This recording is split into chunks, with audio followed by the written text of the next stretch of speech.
There we are live. Welcome, everybody. Welcome to Millionaire Mindset Mondays. I'm Jan Carmanico Reeves. And as you know, I'm on a mission to make real estate investing fun, easy, and profitable. We are transitioning. We are in the middle of transitioning. And tonight, Theresa has graciously agreed to talk about passive and active partnerships, which she has been a part of both. So she's going to share our experience with her. So, warm welcome to real estate investing coach Theresa Beneteau.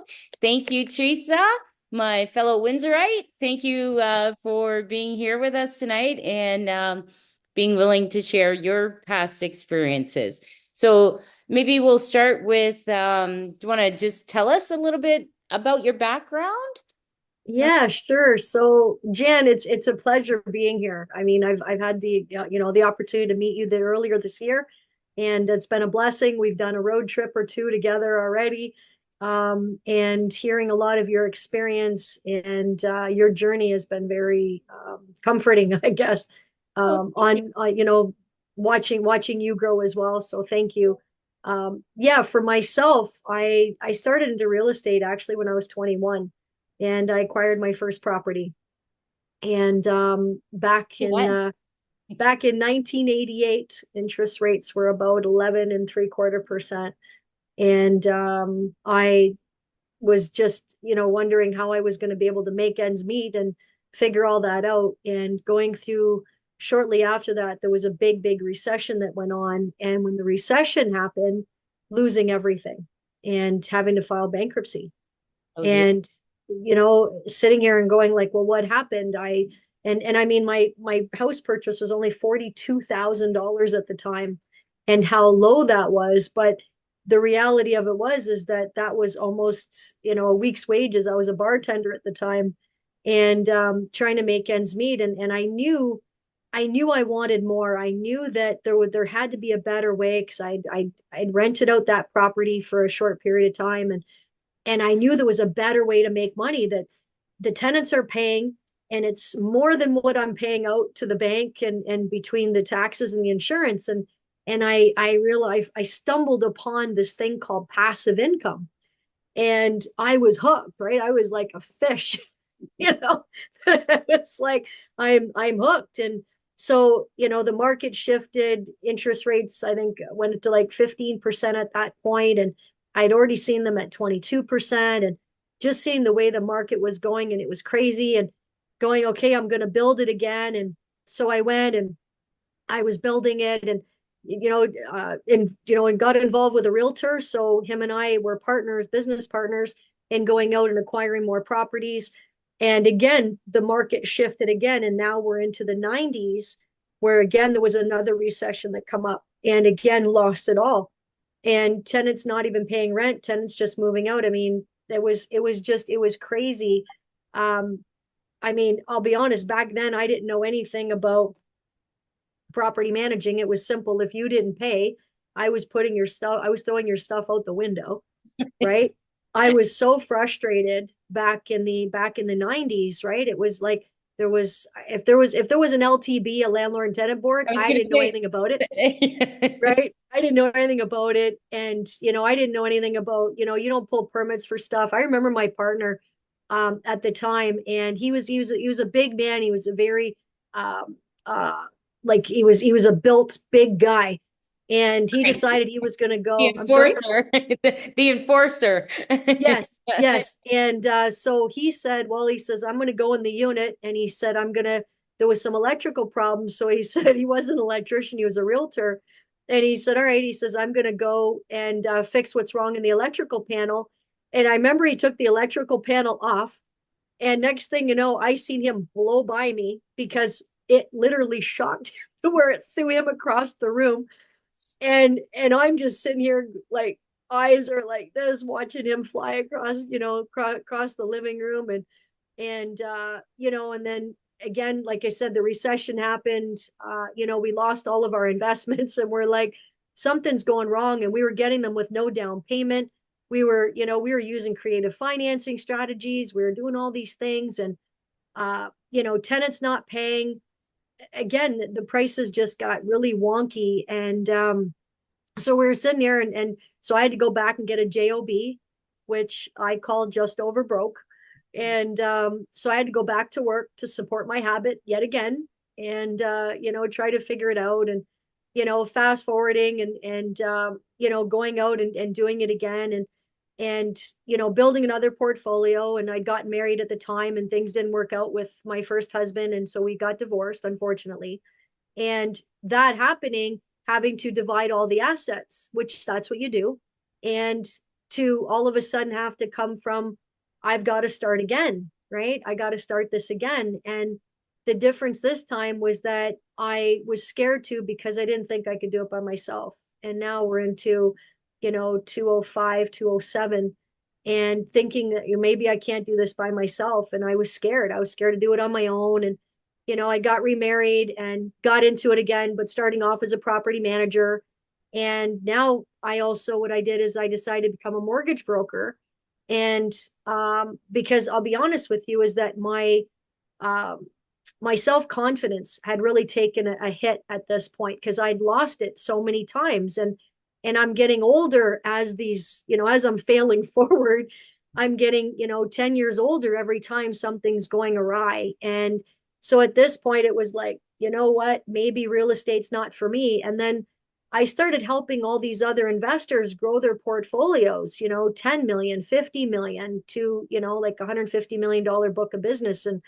And sitting here and confident I could guide them. I could get their interest rates. When do they refinance? How do you do this? How do you do that? And running their numbers. And because I was always really good at numbers. And so then, as I was a mortgage broker, I decided, okay, I'm going to be a property manager. And then a property manager led me into going into, there was another recession and people were losing their houses. And so there was a lot of emotional roller coasters that went with that, when I was trying to help individuals out. And one lady calling me up, and some mortgage broker had went ahead and blanketed her property as well as her son's property, because the son needed money and the son defaulted, and the lender was coming after her and the son's property, and because of all the fees and everything. And again, I didn't know much other than I knew that I couldn't help her.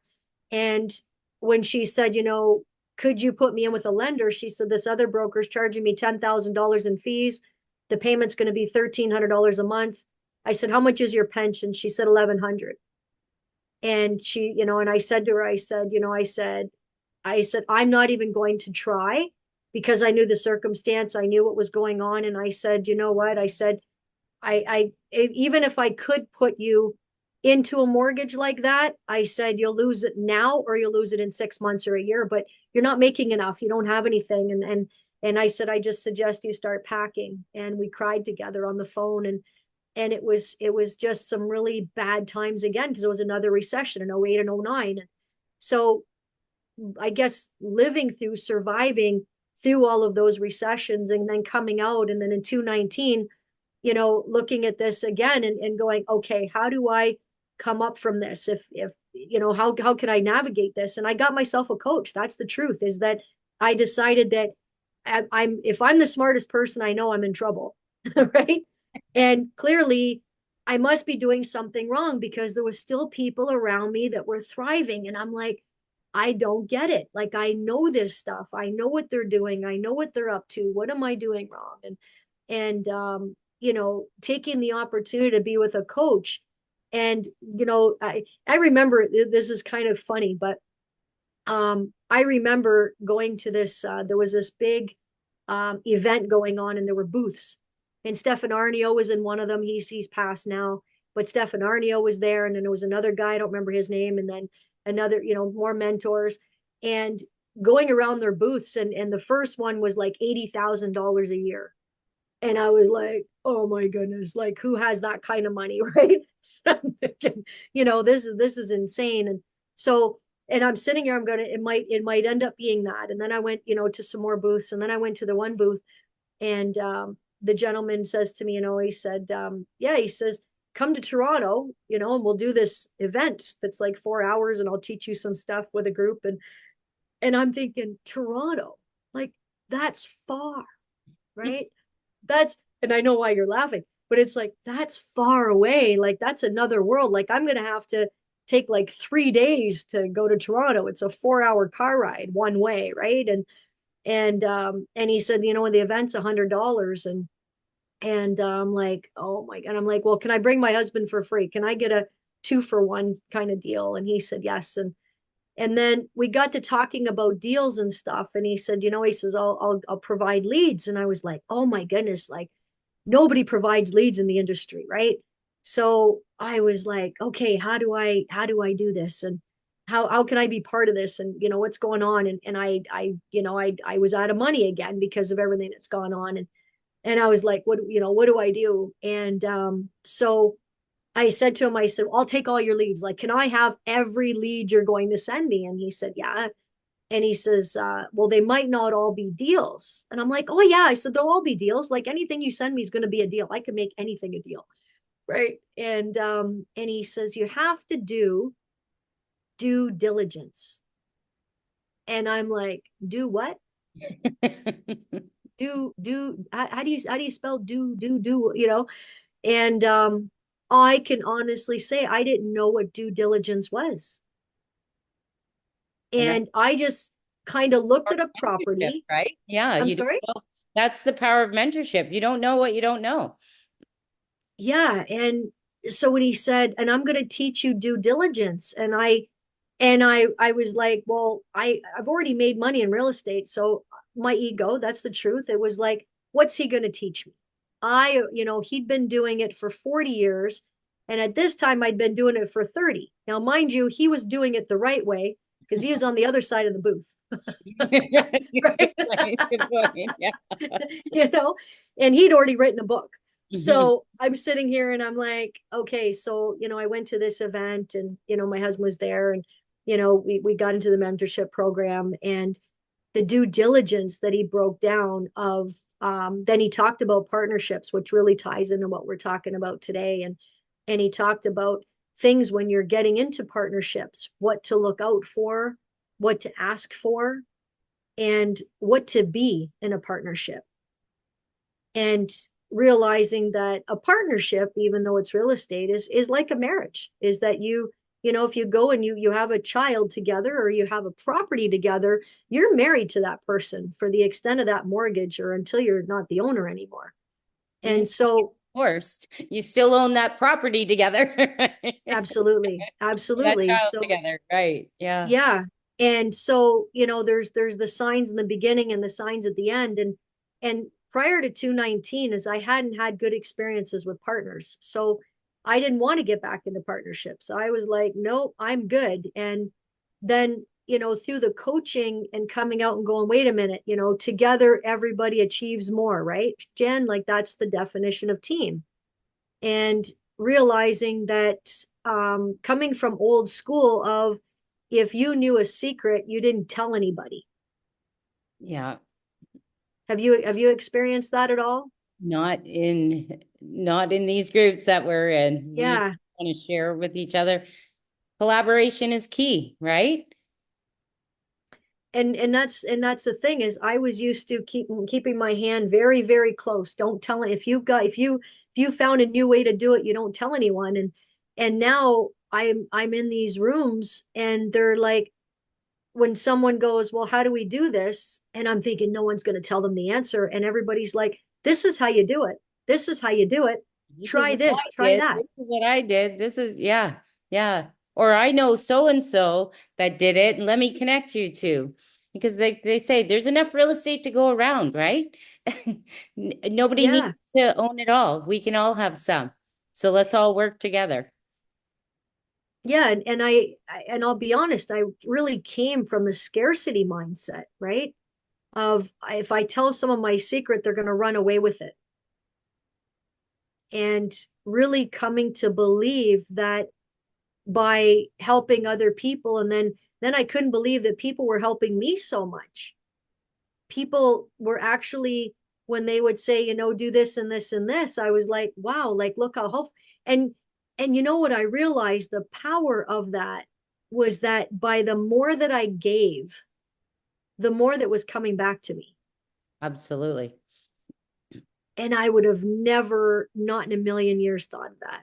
Yeah. Right. Like I'm a 67 baby, and I was raised in the scarcity mindset. I was raised in the, you don't tell anybody anything, just keep your eye on your own lane. And right. And to be in environments where, and don't get me wrong, you're going to go into rooms, you're going to meet people that are takers. That's just the reality of it. It's, as long as there's humans, there's going to be takers. I get that.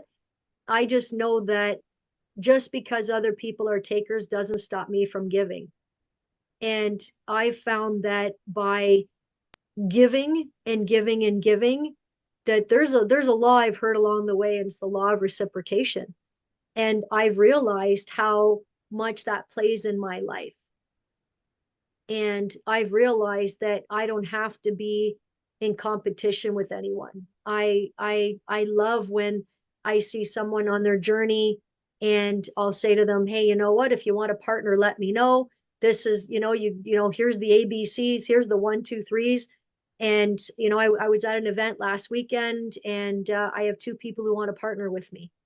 And it was simply where it's like, here's how to do it. Like I've just come from this open book thing of, the world is big, Canada is big, and to help people along the way and see how are they going to do with it. But when you come off from that, I'm not going to tell you, I'm not, I'm just gonna, I'm not going to tell you anything, I'm going to keep you in the dark, and you have to, you have to have me, have to have me.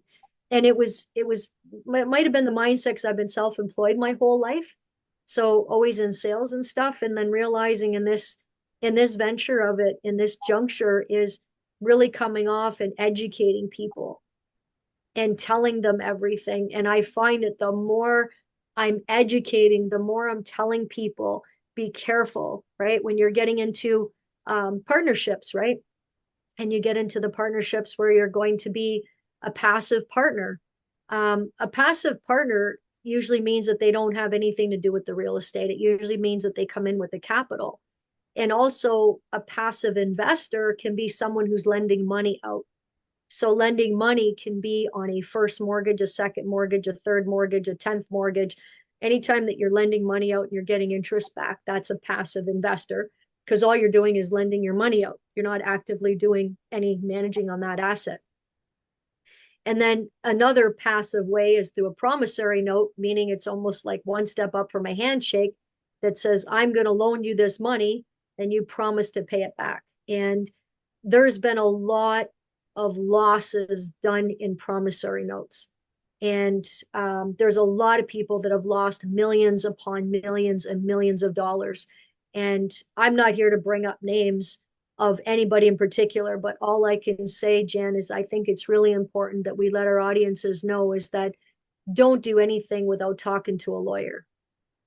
Run it by a lawyer, get a lawyer involved. And if your lawyer says don't do it, I would say listen to your lawyer. That, and I mean, have I done them? Yes. Have I received them? Yes. Have I been burned? Yes. Have I made money? Yes.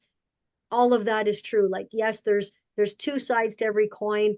It doesn't mean you can't trust people, but if you're a new investor, and the one thing that I learned from my mentor is don't gamble more than what you can lose. Mm.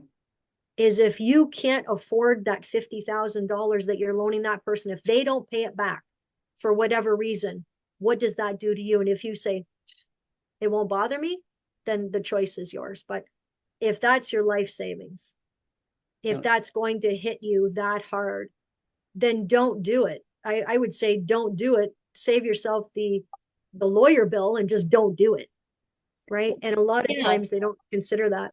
Yeah, there's also passive investing too in equity positions, which is much more secure um and very lucrative, where non-investors, people who don't know about or how real estate investing works, that's a great way for them to get in and make money. But their lending is secured against the asset. Well, if it was just secured, that would be a mortgage, but they actually own a piece of the asset, and that's a great way to be a passive investor. Yeah, absolutely, Jen. There's the equity portion where upon the sale, that person is going to be getting back 10% or 20% or whatever that agreed amount. And then there's also the passive investing that can be attracted with an interest plus an equity in the part in the asset as well. So Mm-hmm. there's a lot of ways to structure it to protect that passive investor. And and I've talked to other coaches as well, and we all agree that yes, the word is passive, but not naive either. Yeah. Is And a lot of passive Still people due think, diligence. yes, it's, Yeah. here's my money. Well, I gotta take a moment just for passive investors. Is that how are you screening your active partners? Right? Like my mentor taught me, you ask for identification, you ask for credit checks on your active partners, you ask for police clearances on your active partners. You want to make sure that they don't have criminal records. You want to make sure that there's no sheriff executions against their name, because now that asset, anything that that active partner has anything to do with, can affect the passive partner's investment. Good point. Yeah. And so when I learned that from my mentor, I was like, I'd have never thought of that. Right. So Mm-hmm. these are the things, is that yes, it's, and then you want it, the passive partner wants to say, okay, show me the appraisals. Show me what the exit strategy is. Show me what experience you have, or show me what your team has experienced. Because there's situations where maybe the active partner doesn't have all the experience, but they have the team and the system in place. Exactly. But letting them in on that so that they know what's going on. And that's where I feel that some passive investors in the past have made mistakes, including myself, is that we just trust. We just Trust, trust. but verify. Yes, yes, absolutely. So great, you're telling me all that, that's wonderful. Now prove it. Mm-hmm. Give me a third party. And I love how you said that, Jan. It's like trust and then verify. And a lot of passive partners are, they don't do enough of their own due diligence. They don't do enough digging. They don't, go to that asset. I would invite the passive investor to go to that asset, check it out, go kick the brick, right? Park the car in the driveway, right? Like, Or go to previous investments that um, your active partner has done and let them walk you through how they increase the value on it, things that they've done. Just see the general upkeep of the asset to see how they take care of things. Like not, they don't have to be the one physically there doing it, but just overseeing, how things are maintained. yeah, again, it's a dating, right? Passive and active in partnerships, it's like dating. So when you're dating in the beginning, going, okay, well, like, let's, kind of, let's see where you come from. Let's see, bring me home to your family. What's your family, your assets, right? Your Mhm. previous whatever, right? Your previous projects. And that's where it's important that passive investors take that time to get to know that active partner, not just because they're part of a group. I mean, I'm part of some great groups, so are you, Jan.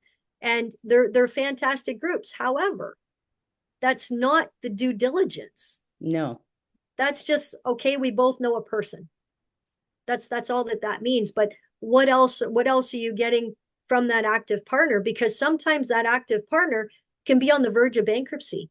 Maybe that active partner is so far out there, they have no experience. Maybe their last project didn't come together, right? You don't know that person. That person can talk a talk. Maybe that person has no experience and they've only been doing real estate investing for like a month, Yeah. right? Or I love it when you say to an active partner, so what happens if there's a fire?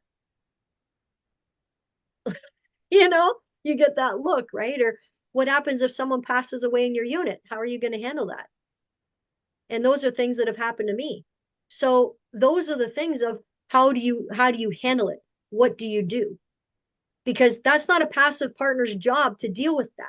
It's the active partners, but you got to interview. You've got to, before you get married, you've got to date. And I call it interviewing when you're talking to those active partners, is asking those hard questions. What if there's a loss? And the one thing that I offer my passive partners is if there's a loss, we'll split it down the middle.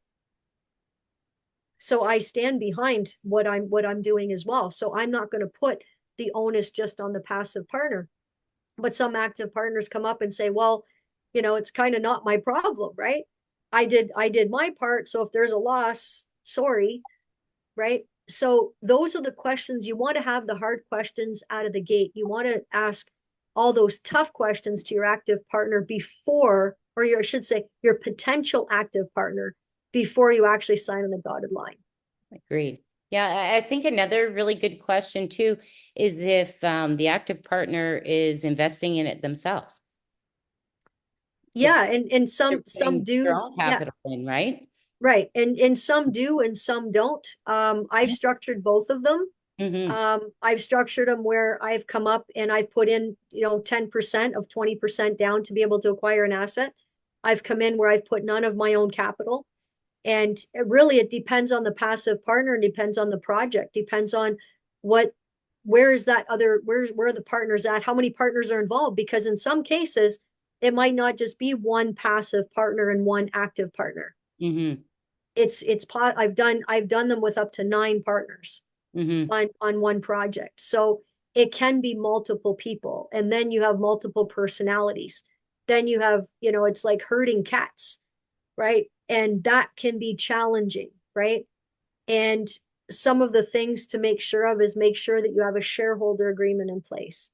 Make sure that you start a corporation. And again, I say make sure, but I would say make sure you talk to a lawyer first. I'm not a licensed lawyer. I'm not a CPA.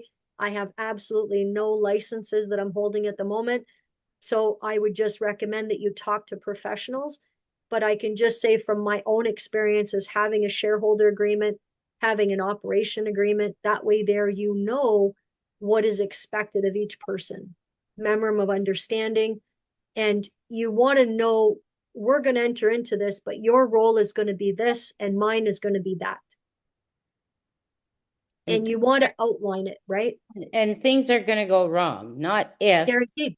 When things go wrong, you Yes. have a plan in place of how it's going to be handled, right?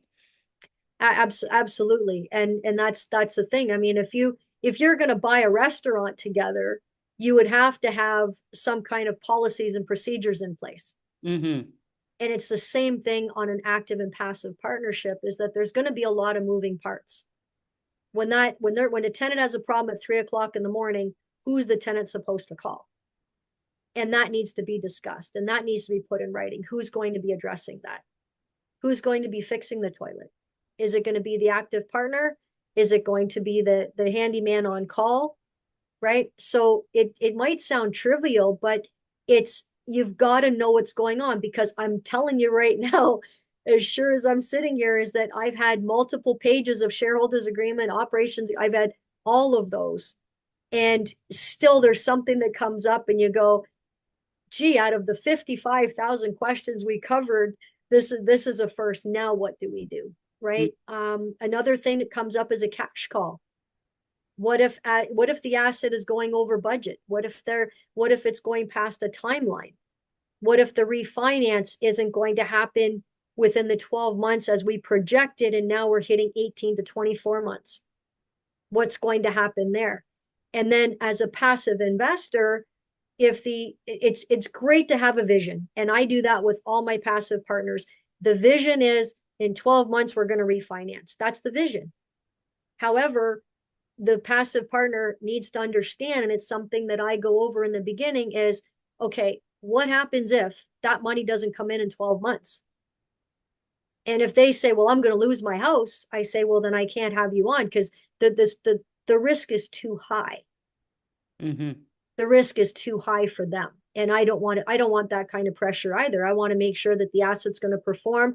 I'm going to do everything I can, but poop is going to happen, right? Like it just, you can have the contractors in place, you can have the quotes, you can have made sure they have insurance. I've been taken by a contractor for $40,000, right? And I verified this and I verified that and I did all, and it still happened. So there's things that still happen where then I couldn't get back to that asset for a week, and someone had broken into the house and they literally stripped all the new electrical that I put in and kept the copper wire. So they literally stripped it down. So when you look at and again, it's okay, now what do we do? Now we're past the timeline, we're over budget. This asset will not be up for a refinance within 18 months now because we've missed all these timelines, right? So it's having these conversations of what does this look like now? And how are we going to address it? And in the event that something happens. So, you have to have, you've got to plan for your vision. You've got to look at, because every time you walk into a project, of course there's an exit strategy, whether it's a refinance or it's a sale or it's a long-term buy and hold, or maybe the passive partner, their job is to just come in on the initial acquisition of the property, but then upon the first refinance, they're going to be bought out. Maybe that passive investor is going to be in it for the long haul and they want to do 5 years, refinance it, and in 5 years and pull money out and do it again in 5 more years. So it's having that conversation of expectation with the passive partner, not just running around raising all this capital, getting into these deals, and then all of a sudden the investor says, TikTok, I want my money back. Yeah. And you say, well, I thought we were into this for 5 years. I thought it was going to be a 5 year term. So it's having that conversation up front is what's the expectation? What's the timeline? This is the vision. What's the worst case scenario? What's plan B? Because COVID happened to everyone, right? The whole world was infected with COVID. And I had been through, I think it was 4 or 5 recessions. And when COVID hit, I had zero experience in COVID. I did The not whole have, world had zero. yeah, Remember, I'm a salon owner. yes, COVID, who would have saw that coming, right? yes, And that's yes. why, being in business, self-employed all my life, as I'm sure all your life, you have to, I always had what I called a broken arm fund. Mhm. Turned out that came in very handy in COVID, right? Because who would have thought? Who would Yeah. have thought? Yep. Just getting materials for renovations, the prices of materials, it was crazy, just crazy. Who could have saw that coming? And we were in the middle of multiple projects all over Ontario. And I would have to, I remember I ordered a tub. So you had to go online, order a tub. Okay. Then you had to wait in the parking lot. And then they would email you and say, okay, someone's coming out with your tub.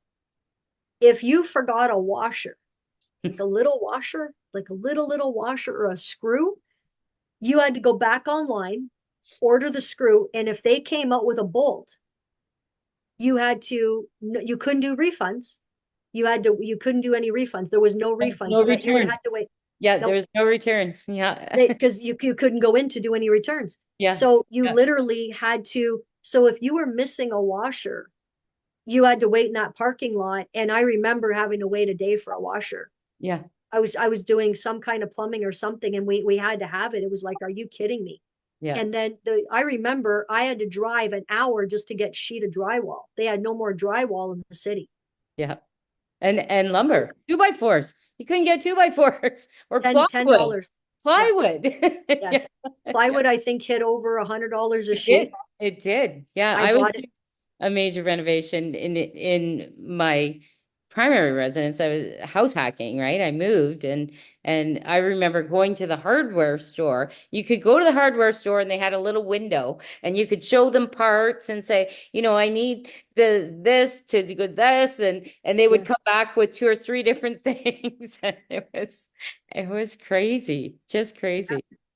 Yeah, and I mean, 2x4s were going for about $1.47 a piece. You'd have to make sure they were straight. You might be able to get them for $1.27, and those hit almost $10. And Yeah. I was in the middle of some major renovations and sitting back and going like, what what do we do here? So budgets were through the roof. And then your exit strategy, you didn't know if prices were going to go up, go down. Are we going to hit a recession?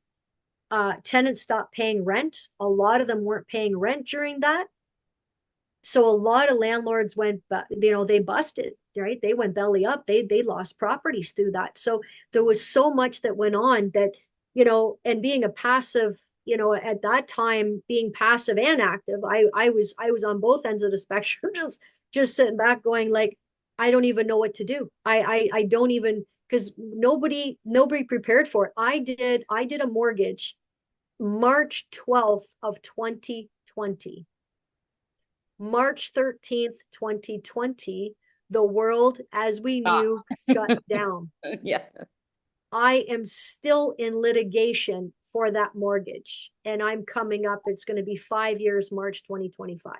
Yeah. I'm still in litigation. The courts are still that backed up from that particular mortgage. Yeah. So again, it was a short-term commitment to a restaurant owner on his primary residence that was worth, I think by the time I was done loaning him money, I think it was like 50 or maybe 60% loan to value.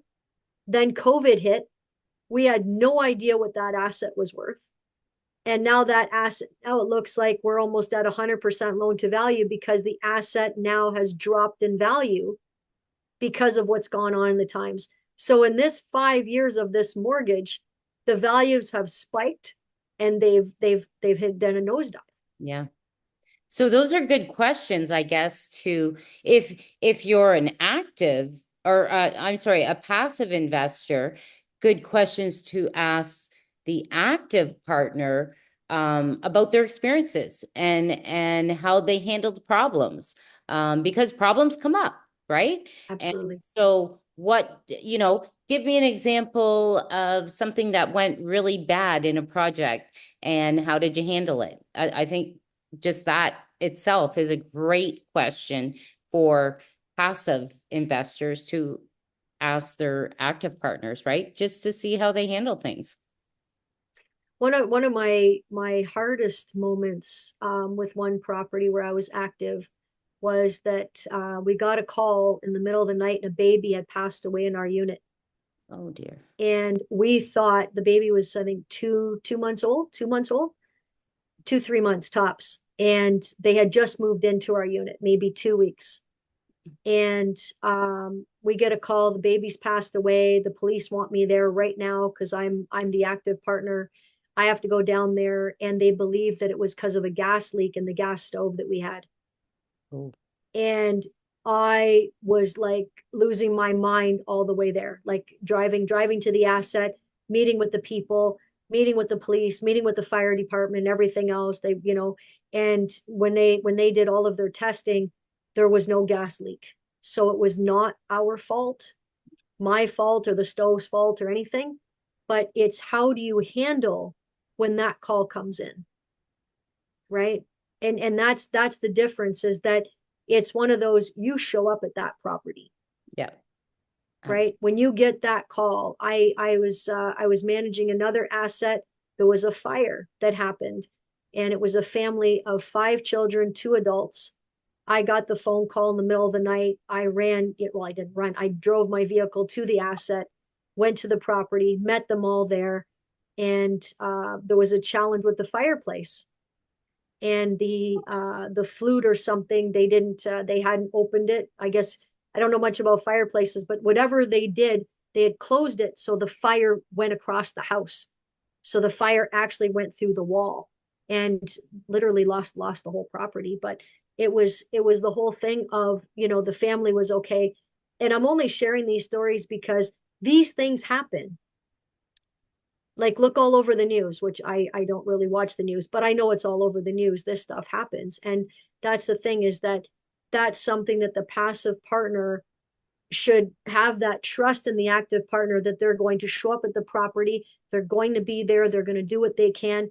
I can't stress enough that it's so important that like if you have a fireplace, the one thing I learned from that is make sure it's cleaned every year, whether you're the landlord, and you've got a tenant in there, or you're a homeowner, making sure that you do that. The other thing is making sure that your smoke detectors are working, your carbon monoxide testers are working, making sure. Some tenants go in there, Jan, and they disconnect their fire. I went through a walkthrough of a 7 unit in Kitchener, right, a few weeks ago. The tenants literally unplugged the smoke detectors. Student rentals. Oh my God. Every time Yes. I go in there and they, I mean, Yeah. I have 47 of them in the house, but it's like you Yeah. cannot take those down. Yeah. Yeah. So, I mean, those are things that are outside of an active partner's control. The thing is that an active partner going and checking out those properties, that even if you're in a long-term tenant and it's not a student rental, when you go and, I would recommend every 3 months at the most is saying, you know what, I want to do an inspection of the property. Hmm. I had one tenant, I had a 4 unit at the time, and the one tenant didn't want to pay me rent. So I had brand new gas wall thing units in there to heat like each individual unit.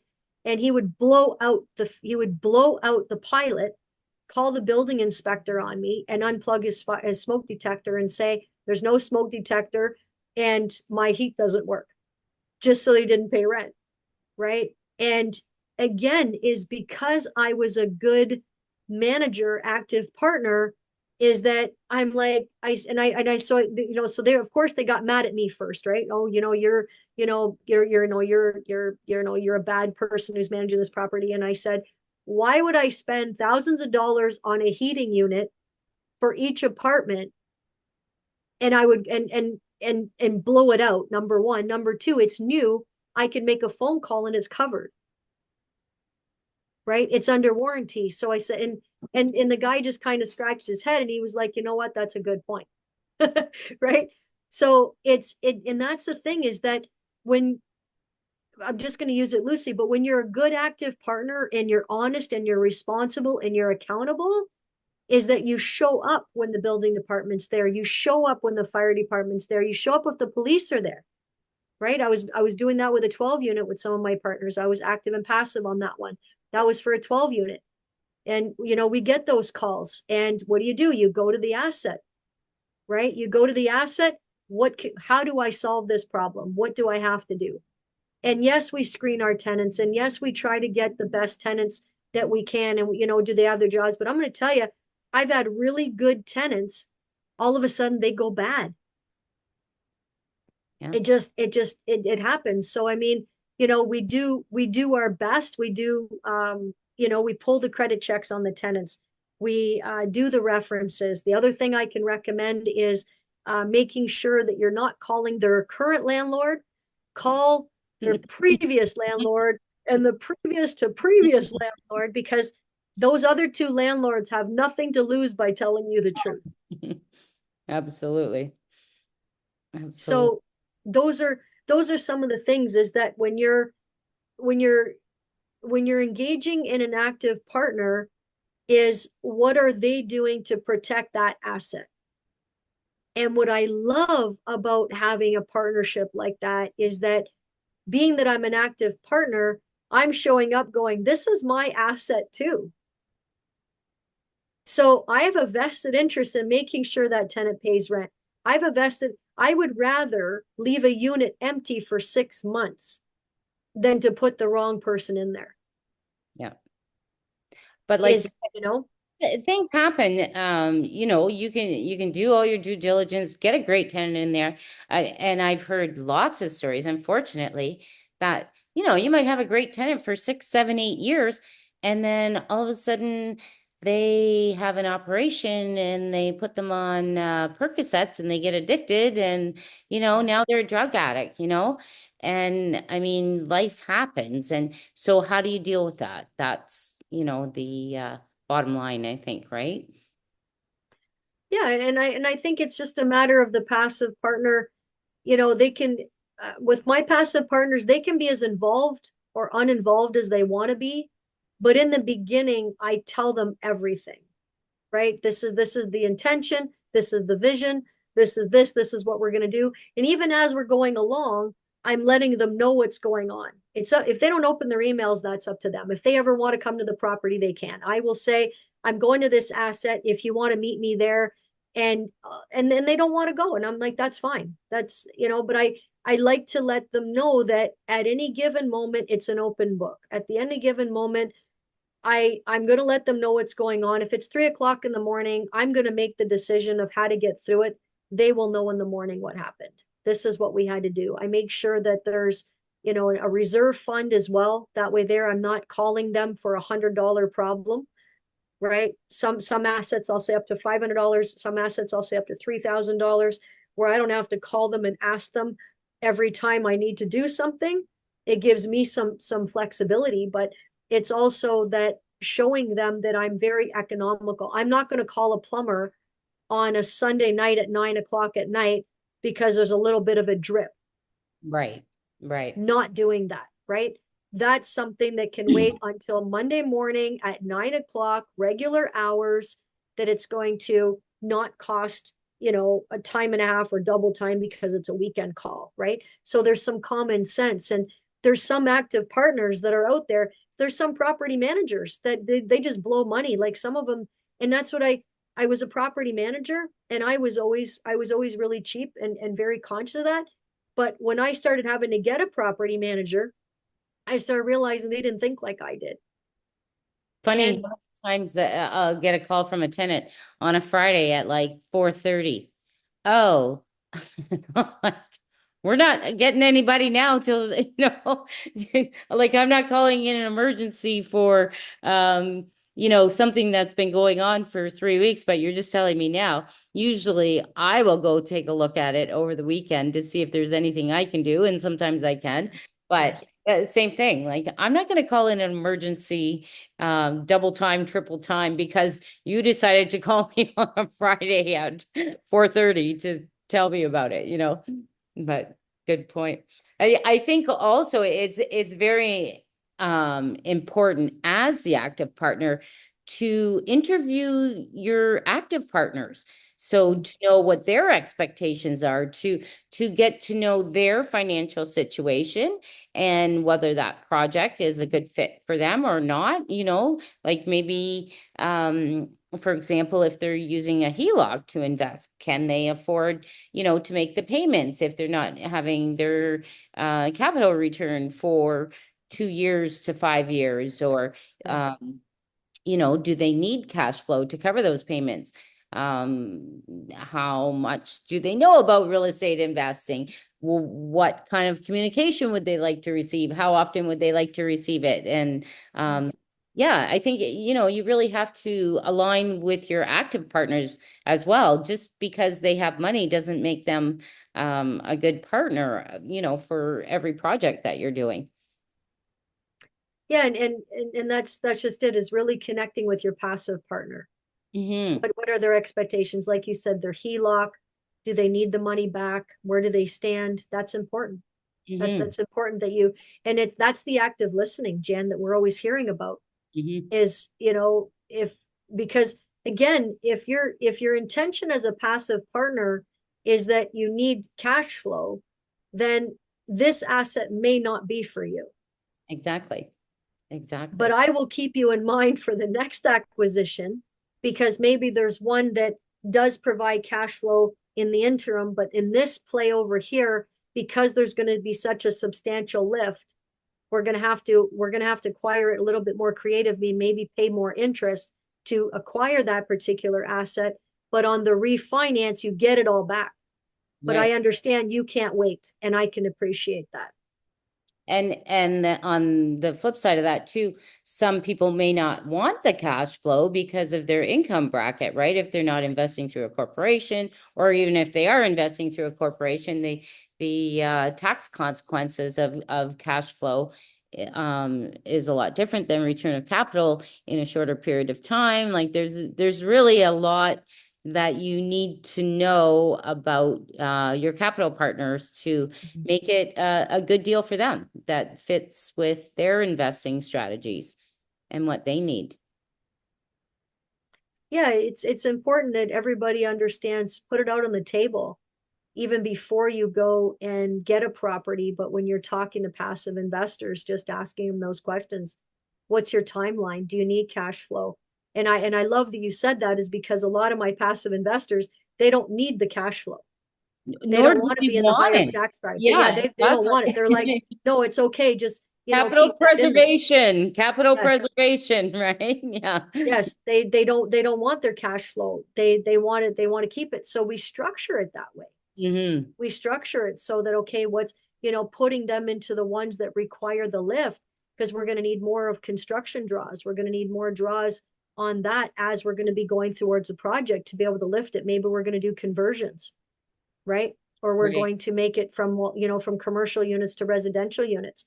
We might need that money for permits. So that fits perfect, like with the doctors and the lawyers that I have, and that fits perfect. Engineers, that fits perfect. Teachers, that's perfect for them because they already have their jobs, they already have their income, they love their jobs, they love their businesses, but they know that there's value and there's wealth created in real estate, but they want it on the side for later.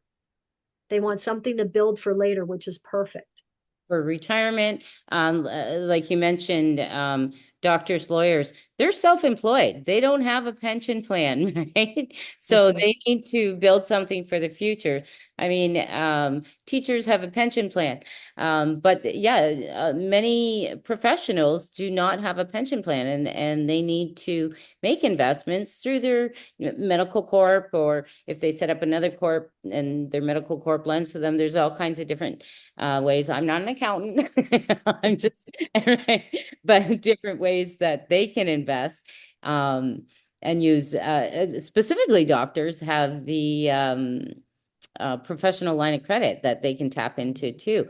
So yeah, it really depends on the passive investors and what strategies would work best for them. And many of them might not even know how it can work. And I guess that's our job as active partners to explain to them the ins and outs and how things can work and look at not their portfolio, but their situation, how old they are, when they need the money, do they have a daughter's wedding to pay for, in 5 years, all those kind of things that need to be considered, right? When they're going to need an influx of return of capital. A lot of, Yeah, yeah, it's like you said, it's knowing, and yeah, that's a good point, is the doctors have access to extra funds, which a Mhm. lot of doctors don't even know that. Yeah, yeah, so true, right? And that they can again, not a tax, not a tax guy, but that they can write off that interest because they're using it to invest, right? On Yes. on their lines of credit and stuff. But anyway, that's we're getting close to time here, Teresa. Great information. Any last little tidbits that you'd like to share with the listeners about active, passive investing, do's, don'ts? Yeah, Jan, I know we talked a lot about the horror stories. We talked a lot about the problems, right? But also there's a lot of money to be made in real estate. Warren Buffett even says it, right? It's, you look at all the people, money, that there's money there. It's a matter of getting the right combination of partnerships going so that there's clarity, that there's an understanding that what each person's role is in doing that asset and managing that asset. And so, as much as we've said the problems, is because when you're an active partner, you're dealing with the problems. And the thing is that the reason why we love being active partners is because we're problem solvers. That's being an entrepreneur, right? That's what entrepreneurs do. And you've been doing it for many, many years, as have I. And that's what we do. we get up in the morning and you never know what's going to hit you throughout the day. You just solve problems all day long. Yeah, and people who have careers or who just want to be passive, then they can still enjoy the wealth that investing brings, and so can the active partner. I mean, Absolutely. we get paid. That's the truth. We make money being active, and people make money being passive. And it's just a matter of leveraging time. Mhm. And I just want to say, as much as we said what the problems were, is that it's just really important to say that it's worth it. That's why we still do it. Absolutely. And it's great for passive partners as well. It's a great way to get great returns on your investment.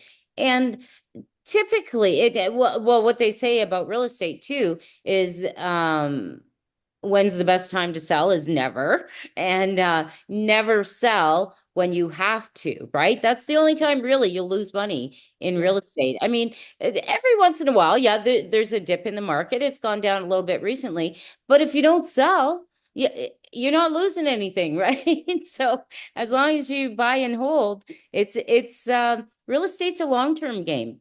It's not timing the market, it's time in the market, right? So just buy, hold, create generational wealth, Yeah, right? Pass it down to your absolutely. children.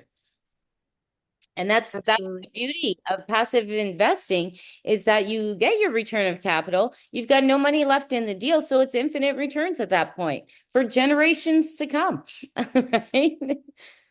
As long as Yeah. you're still holding the asset. So, yeah, and anyway, people don't know what they don't know. And I love sharing that information with non-investors, new investors. It's just a really cool strategy. It's anyways, again, we're out of time here, but thank you again, Theresa. My Ottawa road trip buddy. All the way with the top down. That was fun. Yes, that was awesome. Yeah. Um, yeah. And again, thank you all for joining tonight. I hope we've added some value, a little bit of knowledge about passive and active investing. And that's what we're transitioning to here in Millionaire Mindset Mondays. If you have some value that you think you could add, being a guest on the show, please send me a DM. I'd love to have you on as a guest. And thank you all again for joining us. Thank you, Theresa. And we'll see you all next week. Thank you, Jan. Thank you so much. We'll see you on the next video. All right. See you on the next video. Bye. Bye.